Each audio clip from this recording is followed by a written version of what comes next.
Hey guys, welcome back to the channel. So we're going to do a little lens review to here. Panasonic 100 to 400. This is a 8mm equivalent, or I think 16mm actually. 800mm, 800mm, full frame, micro four thirds. So as you guys can see, pretty big, probably close to 2 feet, and I don't know, probably 10 to 18 pounds, and this is probably 1.5 pounds, 2 pounds or something like that. Very light. But let's get in. I got some guys asking some questions about this, and kind of wanted to review this because I kind of spaced it off, to be honest.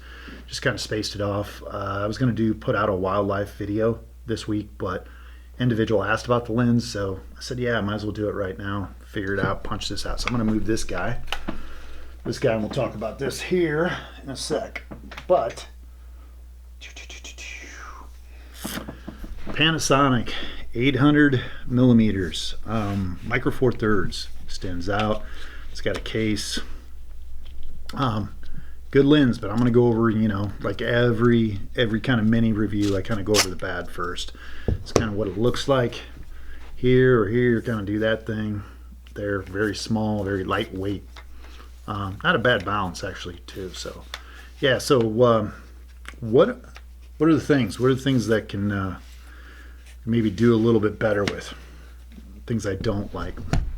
One, first off, it'd be the zoom to a certain extent. Now you can look at a lot of other reviews, it's pretty much on par with what I'm going to say. Is the zoom is a little bit stiff. I thought it would lighten up. And at first I didn't think it was a big deal, because it is nice, because when you're, even if you don't have it locked, it still stays in place. But the thing is, when you're, let's say at 300mm, and you're trying to get a little bit more focus as you're shooting, or a little bit more zoom, I should say, as you're shooting, you kind of have it shake the camera a little, and then it kind of goes out. Now this isn't all super that stiff, but it is a little stiff. Yeah, that could be improved a little bit. I don't know if it's because of the weather sealing, that it's so tight in there, or what they've done, but other people have said it doesn't have a professional feel. It has more of a pro or a consumer feel. I don't know. We'll get into the other details, but that aspect I would probably say is the biggest knock. And so that's the only thing that I dislike. Now, you might have been part of that G9 Panasonic review where I really only had one thing, and that's not common. I usually have 5, 6, maybe more things I dislike about some camera gear. So that actually says something that's pretty positive about this. So what are some of the things that are kind of just okay? What are some of the things that I think, it's good, but it's not like exceptional. It's just not groundbreaking. Some of the things that are okay. The plastic build. Now this is one of those questionable things that I think I know why they've done it, but I'm not sure. Now people were complaining about the plastic build. It feels a little bit consumerish. I'm going to give Panasonic benefit of the doubt that they wanted to create something that was very hikeable, something that was very travel friendly. And if they would have made it all metal, I think it would have weighed it down more. So I'm going to let you guys in on this as far as the plastic build and the weight. This is about as heavy as I will carry. I have a chest vest pouch that will lock in my camera if I'm hiking in the mountains or in the hills. And just the weight of this with the light camera is enough. Like, you'll feel it at the end of the day. You're kind of beat up. You can have it around your waist. Something like this, the next kind of consumer lens that's out for APS-C is the Sigma 150 to 600. There's no way that I'm going to take this hiking. I mean, it's just, hiking, remind you, hiking is one of those things that you take a camera with you just in case you see animals. And so I'll even go with lighter gear. Like if I'm with people where I don't think they're gonna want to be hanging out, taking photographs or something, I'll take even lighter gear. So my load is so much subject to change on the availability of the people I'm around and the probability that I'm actually going to get wildlife photos. So something like this is probably, the big zoom. This is going to be 900 millimeters, 960 on Canon. This is probably the closest thing that I can equate as far as zoom range with the weight that's out there. And to me, it's just not. It's not. I'm gonna put this down here.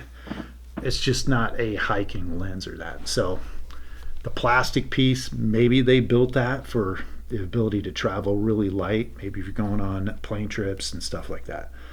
So I think it's okay. I think the build's fine. F-stop. So this is a 100 to 400 zoom, 6.3 f-stop, max at 400. Not super fast. It's good. It's about average because the Sigma 150 to 600 is 6.3. So it's pretty standard case. Now I know if they would have went, with the way lenses are built today, if they would have went with an f5.6 or something like that, they probably would have had a lot heavier lens. So if you're looking at the 300 mil f4, it's substantially heavier in this. There's no doubt. It's all metal. You can tell it definitely has that. Now this is the other Panasonic 100 to 300 f5.6. So you get out to 5.6 at 300 versus the Olympus, which is 300 mil f4. So this is really, really light. This is one of my favorite lenses to hike with because you really just don't feel it. And it's almost like you're cheating when you sit down or you want to photograph with it. I love this. Again, 300 millimeter f5.6. This lens, however, if you go out to 300 mil, it is at f5.6. So I don't feel like I'm losing anything. In fact, that extra 100 millimeters that you get from this lens is pretty outstanding. All right, locking mechanism, it's sufficient. It's plastic, but it works. It works fine. Okay, so the price of this, as I looked, is $1,497 on Amazon. I think it came down from about $1,800-$1,900. I think that's definitely steep. Now I'm pretty price sensitive on lenses and such like that. So the Sony 200 to 600, if you go that route, that's $2,000. The Sigma 150 to 600 is an absolute bargain at about $800-$900. But you can't get it for Micro Four Thirds. And that's something I wish that Panasonic or Olympus would talk to Sigma to get a brand or a version of theirs out there and just rebrand it, do something. Because you just don't have a whole lot of choices. This is, to me, the best Micro Four Thirds lens out there right now, as far as portability, image quality, and all that. But there are some things that are just okay. Now the price, $14.97, it's in the middle. It's not totally giving it away, but it's not out of the price range of definitely Sony gear, or let's say the Nikon 200 to 500 is like $1,300 or something like that, and it's substantially bigger. And you're getting out APS-C sensor on that Nikon is about 750 millimeters. This is getting you 50 more millimeters, and definitely image quality wise for resolution, I'd definitely put it up against that lens. The bokeh or bokeh, or however you want to say that, the background kind of blur, the quality of that blur. Now, the Sigma, we got this guy here. This is a 300 to 800 full frame. So the background blur you get from this is just outstanding. Now, remind you that I didn't pay this, but this lens new on Amazon cost $8,000. Yeah, it's a ton of money. It's a ton of weight. It's not image stabilized at all. It shoots f5.6 at 800 mil. And if you stop down a little bit, it gets a little sharper. And it's hard to use. Now, I shot it with a Nikon D500. And, that focus area is a little tight. You got to kind of stop down to get a bird fully in focus. And that's kind of where this goes. So the bokeh or the background blur. Obviously, this Panasonic doesn't match this. Micro Four Thirds has always had that little bit of crunchiness, that little bit of not complete blur, but it is possible. You just got to watch your backgrounds, get your background further away from the subject you're taking photos of, and then you really can't chase. So I'll show you some photos here of 800 mil, or I think it's like 1200 mil on the Nikon D500. and how creamy the background looks. And then I'll show you some photos here.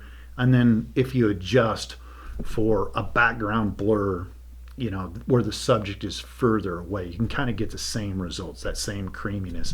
Not quite as nice, but again, there's so many drawbacks to this big lens. It's not even funny. It's heavy, it's outrageous. You're not going to hike or do anything with it.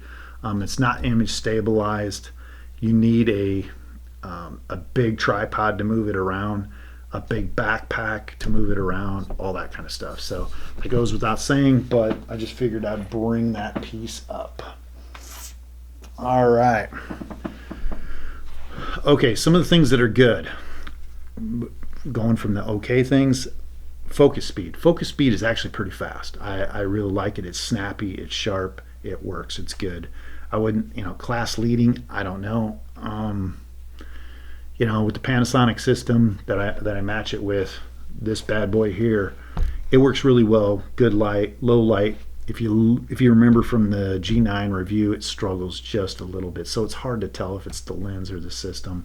I think it's more along the lens of the system, but it's still exceptional. All right, so what are the great things that I really like about this? You guys know, stability. Like paired with the G9 or Olympus camera, especially the Panasonic G9 system, that whole ecosystem, I think you get like 7, maybe 7.5 stops, which is plain awesome. And it makes, I get more keepers from this system obviously than from the Nikon with that 300 to 800. Even though I have a better f-stop, there's just so much vibration when you're shooting a DSLR or something along those lines. I mentioned that obviously the other great thing about it is it's small, lightweight, very, very comfortable to move around all day with if you know how to carry it. Image quality and sharpness. So this is what a lot of people are curious about. This, I've had 2 versions of this. I sold another version to a buddy, a guy who wanted it like right when it came out, and that version was good. I believe, I don't know if they've improved the software, the focus system. I think that was more along that. This one shoots, I feel, very, very sharp, comparable to just about any lens I've had.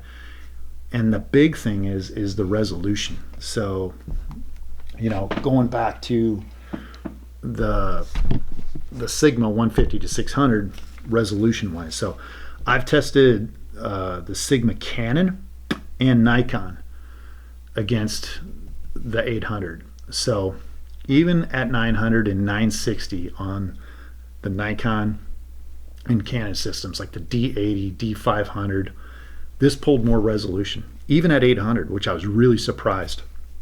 I don't know if that is specifically because the image stability and the way the image is processed through the system, it just seems sharper and has more resolution. Even though it's only 20 megapixels, the Canon was 24, and I tested it against a 32 megapixel Canon 90D. And believe it or not, I just think, looking at this is a fairly sharp lens, especially if you stop down. It is sharp. I really like using it. But, pound for pound for resolution wise and sharpness, this is going to be a winner. Obviously it's $600, $500, $600 more, but taking that in consideration, it's a lot lighter. The illusion is you get another 100 to 160 millimeter zoom with this lens, but you can just kind of crop and be all right with that. That kind of shocked me. I thought this would win because I really do like the Sigma 150 to 600s. I think they're awesome deals there. I think they're great lenses. So overall sharpness, resolution, compact, you save a lot of space, mentioned that. It's affordable. It's affordable to any other lenses. Now, we mentioned in previous reviews the Olympus 300mm f4 is $2,800, almost like $3,000 by the time you're done with taxes, and that's just not approachable for most people. Like, this lens is really pushing it. That's the reason why I like the Sigma lens. 150 600, it's like $800. It's heavier than I like, but it does get me out a little bit more for composition reasons. But this is kind of pushing it. But at least the Sony's $2,000.